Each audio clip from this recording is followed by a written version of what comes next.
नमस्कार दोस्तों, जय श्री कृष्णा, हरे कृष्णा। आइए आगे बढ़ते हैं भगवत गीता के अध्ययन में। और हम लोगों ने अध्याय 2 का 8वें श्लोक तक अध्ययन कर लिया था। अब 9वें श्लोक से पढ़ेंगे।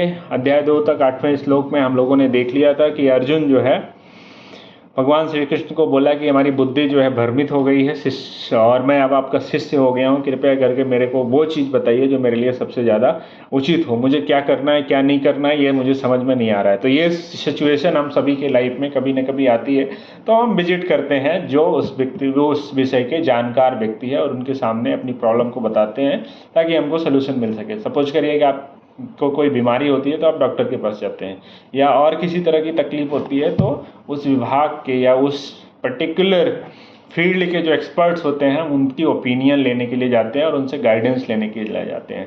तो यहाँ पे अर्जुन को लगा कि कृष्ण जो है सबसे ज़्यादा सक्षम है अपना हर विषय में उसको जो है जो उसका कन्फ्यूजन है उसको दूर करने के लिए। तो इसलिए वो कृष्ण के पास जाके बोला कि हे माधव, अब मैं जो है कंफ्यूज हो गया हूँ और मैं आपका शिष्य हो गया हूँ। कृपया करके आप गुरु की भूमिका में आइए और मेरा जो ये दिमाग में जो कन्फ्यूजन है, डार्कनेस है, अंधकार है, इसको दूर करिए। तो अब जो है संजय किस तरह से ये जो विवरण है बेसिकली जो युद्ध भूमि में हो रहा है, इसका विवरण जो है संजय महाराज धृतराष्ट्र को सुना रहे हैं। और धृतराष्ट्र अंदर खुश हो रहे हैं कि अर्जुन जो है युद्ध करने के लिए मना कर रहा है। तो संजय धृतराष्ट्र को सुनाते हैं क्या, ये वो मुक्त्वा ऋषिकेश, ये वो मुक्त्वा ऋषिकेशम गुडाकेशः परन्तप नायोत्स इति गोविंदम गोविंदम उक्त्वा तु शृणीवऊह। संजय ने कहा, इस प्रकार कहने के बाद शत्रुओं का दमन करने वाला अर्जुन बोला, हे गोविंद, अब मैं ये युद्ध नहीं करूंगा, और चुप हो गया। तो जब अर्जुन के इस तरह से कहे जाने पर कि अब वो युद्ध नहीं करेगा, और धृतराष्ट्र को लगा कि धृतराष्ट्र के मन को बड़ी शांति मिली, क्योंकि अर्जुन जो था वो दोनों सेनाओं का सबसे बड़ा योद्धा था और पांडव सेना का तो वो निर्णायक योद्धा था, क्योंकि वही एक ऐसा योद्धा था अर्जुन जो पितामह भीष्म, द्रोण और अर्जुन कर्ण के सामने खड़ा हो सकता था और उनको पराजित कर सकता था। बाकी कौरव सेना, पांडव सेना में कोई नहीं था जो इन महारथियों का सामना कर सके। तो ये सोच के धृतराष्ट्र के अंदर काफ़ी प्रसन्नता आ रही थी कि अब जो है युद्ध या तो नहीं होगा, या अगर होगा तो कौरव बड़े आराम से जीत जाएंगे, क्योंकि अर्जुन युद्ध नहीं करेगा। और कृष्ण जो है पहले ही बोल चुके हैं कि युद्ध भूमि में वो शस्त्र नहीं उठाएंगे और केवल अर्जुन के सारथी रहेंगे। उसके बाद आगे क्या बोलता है संजय। लेकिन संजय ने इस श्लोक में एक बात बोल के धृतराष्ट्र को थोड़ा सा दुखी किया। परंतपा धृतराष्ट्र को बड़े चालाकी के साथ संजय जो है सत्य का आभास कराने का प्रयत्न करता है। बोला कि इस तरह से कहने के बाद में भी जो अर्जुन है अभी भी अपने शत्रुओं का संहार करने में या दमन करने में सक्षम है। तो धृतराष्ट्र को हिंट से समझा रहा है कि अभी भी आपके पास समय है, आप युद्ध को रुकवा लीजिए और अपने पुत्रों की रक्षा कर लीजिए, नहीं तो फिर युद्ध होगा तो आपके पुत्र मारे जाएंगे। इसके बाद आगे तमुवाच ऋषिकेशः प्रहसन्नेव भारत सेनयोरुभयोर्मध्ये विसीदन्तम् इदं वचः। इस तरह से अपने मित्र को देखने के बाद भगवान श्री कृष्ण ने हंसते हुए ये शब्द कहे। अब जो है भगवान श्री कृष्ण जो है अर्जुन जो उनका मित्र था अब उनका शिष्य बन गया, तो उन पर हंसी आ रही है। जैसे आपका कोई मित्र हो और आपके सामने वो एंजाइटी के स्टेज में आके टूट जाए तो आपको थोड़ा सा लगेगा कि ये कैसा हो गया है, ठीक है, अब इसका मेंटर बनना पड़ेगा, इसके जो बाधा है, इसको जो कन्फ्यूज़न है, इसका दूर करना पड़ेगा और इसको ज्ञान देना पड़ेगा। तो अर्जुन को इस दशा में देख के भगवान श्री कृष्ण थोड़ा सा मुस्कुराए, हंसे, और आगे अब क्या बोलते हैं आइए देखते हैं। श्री भगवान उवाचा, भगवान श्री कृष्ण ने कहा, असोचानश्च वसो चस्तम प्रज्ञावादांश भाष से गतासूनश्च नानुशोचन्तु पंडिता। श्री भगवान ने कहा, तुम पांडित्यपूर्ण वचन कहते हुए उनके लिए शोक कर रहे हो जो शोक करने के योग्य ही नहीं है। जो विद्वान होते हैं वह ना तो जीवित के लिए शोक करते हैं ना मृत के लिए शोक करते हैं। अब भगवान श्री कृष्ण ने यहाँ पे एक नया ही कॉन्सेप्ट दे दिया अर्जुन को, जो अर्जुन की सोच से परे था। अब उन्होंने बोला कि तुम पंडितों की तरह बात तो कर रहे हो, लेकिन बातें जो है वो मूर्खों वाली कर रहे हो। जो विद्वान लोग होते हैं ना वो जीवित लोगों के लिए शोक करते हैं ना मृत लोगों के लिए शोक करते हैं। तो जो एंजाइटी की स्टेज में होता है वो क्या है कि बहुत ज़्यादा कंफ्यूज होता है, या तो पास्ट के बारे में सोचता रहता है या फ्यूचर के बारे में सोचता रहता है और प्रेजेंट को सेक्रीफाइस करता रहता है। अर्जुन की भी वैसी ही स्थिति थी कि वो सोच रहे थे कि आगे जो है अपने लोगों को, अपने कुल के लोगों को मारने से या नाश करने से बच जाए, उनका वध करने से बच जाए। अब भगवान श्री कृष्ण यहाँ पे उनको नया कॉन्सेप्ट दे रहे हैं कि तुम तो उस चीज़ के लिए शोक कर रहे हो जो शोक करने के योग्य ही नहीं है। अब यहाँ पे जो है कृष्ण भगवान कुछ विशेष ज्ञान जो है अर्जुन को देना चाहते हैं, वो कुछ इस तरह से है। आगे बोलते हैं, न त्वयवाहम जातु नासम न त्वम नेमे जनाधिपा न चयो न भविष्याम सर्वे वयमतः परम।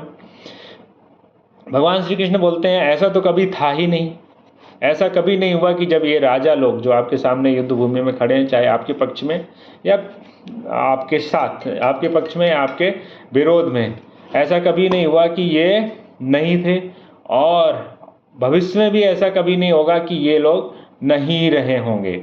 ऐसा कभी नहीं हुआ कि मैं ना रहा हूँ या तुम ना रहे हो या ये समस्त राजा ना रहे हों, और ना ऐसा भविष्य में कभी होगा कि हम लोग नहीं रहेंगे, तो हम सभी लोग रहेंगे। अब जो है भगवान श्री कृष्ण जो है वो आत्मा के बारे में बता रहे हैं, शरीर से उठ के वो डिवाइन ज्ञान देने की कोशिश कर रहे हैं। तो कहने का मतलब, जब कभी कभी हम लोगों के दिमाग में अंधकार या कन्फ्यूजन या अज्ञानता आ जाती है, तो उस अज्ञानता को दूर करने के लिए हमें एक मेंटर की आवश्यकता होती है जो हमको हमारी अज्ञानता को दूर कर सके और हमारे कन्फ्यूजन को दूर करके हमको सही दिशा प्रदान कर सके। तो अर्जुन जो है, अर्जुन को भगवान श्री कृष्ण उसी तरह से कुछ ज्ञान देने की कोशिश कर रहे हैं। अब आगे बोलते हैं, देहिनो अस्मिन् यथा देहे कौमारम यौवनम जरा तथा देहांतर प्राप्तिर धीरस्त्र नामुहाति।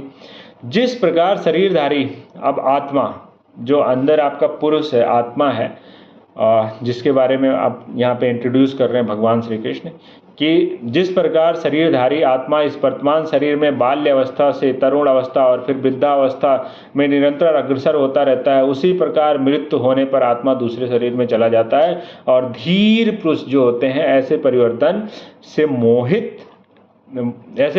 से मोहित नहीं होते हैं, जब बल्कि ऐसे परिवर्तन का सामना करते हैं और ऐसे परिवर्तन को एक्सेप्ट करते हैं। अब इन्होंने, भगवान श्री कृष्ण ने नया वर्ड दे दिया आत्मा, कि ये जो शरीर जिसको आप देख रहे हो, इसके अंदर एक आत्मा है जिसको आप देख नहीं पा रहे हो, और उसकी वजह से इस शरीर का अस्तित्व है। अगर वो आत्मा नहीं रहेगी तो इस शरीर का कोई अस्तित्व नहीं रहेगा, इस शरीर का खत्म हो जाएगा। और वो जो आत्मा है वो हमेशा रहता है, वो कभी मरता नहीं है, उसको कोई मार नहीं पाता। इसके पहले वाले श्लोक में बोला कि ऐसा कभी समय नहीं था जब मैं नहीं था या तुम नहीं थे या जो राजा लोग, जो और लोग यहाँ पे युद्ध भूमि में खड़े हैं वो नहीं थे, ये सब हमेशा से थे।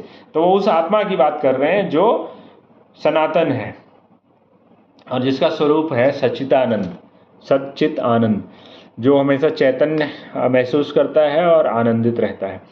आपके शरीर में, हम लोगों के शरीर में आत्मा है, इसीलिए हम लोगों को हमेशा इस तरह से अनुभव होता है और हम प्रसन्न होने के लिए छोटी छोटी चीज़ें करते रहते हैं जिससे हमको खुशी मिलती है, और हम अलाइव हैं बिकॉज ऑफ आत्मा, जो भगवान श्री कृष्ण भगवद गीता में जिसका वर्णन कर रहे हैं। ये भगवद गीता का जो दूसरा अध्याय है ये बड़ा ही इम्पोर्टेंट है। इसमें बहुत अच्छे अच्छे कॉन्सेप्ट दिए गए हैं जिससे आपका जो है बहुत सारी जो एंजाइटी है या सफरिंग है वो दूर हो सकती है अगर हम इस पर थोड़ा सा ध्यान दें तो। क्योंकि हमको जो प्रॉब्लम्स होती हैं वो फिजिकल लेवल पे या बॉडी लेवल पे होती है, और यहाँ पे भगवान श्री कृष्ण भी अर्जुन की जो फिजिकल या बॉडी लेवल की प्रॉब्लम है उसको दूर करने के लिए उसको दिव्य ज्ञान किसका दे रहे हैं? आत्मा का। और उसको बोल रहे हैं ये सनातन है, ये कभी नष्ट नहीं होता है, और नष्ट नहीं होता है, ये शरीर से, एक शरीर से दूसरे शरीर में परिवर्तित हो जाता है। जब आप पैदा होते हैं, फिर जवान होते हैं, बूढ़े होते हैं, मर जाते हैं, आत्मा आपके शरीर से निकल के दूसरे शरीर में चला जाता है। कुछ इस तरह का ज्ञान भगवान श्री कृष्ण अर्जुन को दे रहे हैं, क्योंकि वो समझ गए थे कि अगर हम इसको दिव्य ज्ञान नहीं दिए और इसको इस तरह का ज्ञान, सत्यता नहीं का अनुभव नहीं कराए, तो ये जो है मोह में उलझा रहेगा और युद्ध नहीं करेगा, और युद्ध नहीं करेगा तो फिर धर्म की स्थापना नहीं हो पाएगी। तो ये मेन उद्देश्य था भगवान श्री कृष्ण का, बताने का अर्जुन को ये दिव्य ज्ञान कि इस तरह के परिवर्तन से जो धीर पुरुष और ज्ञानी पुरुष हैं वो व्यथित या विचलित नहीं होते हैं, बल्कि अपने कर्म पथ पर डटे रहते हैं और अपना कर्म करते हैं। तो चूंकि सेकेंड अध्याय में बहुत सारी लर्निंग्स हैं हम लोगों के लिए, तो इसलिए इस अध्याय के छोटे छोटे और कम श्लोक को हम एक एक वीडियो में बनाएंगे, और ताकि हम इसको अच्छे से समझ पाएँ। थैंक यू वेरी मच, आप लोगों ने अपना समय दिया और इसको सुना। Thank you.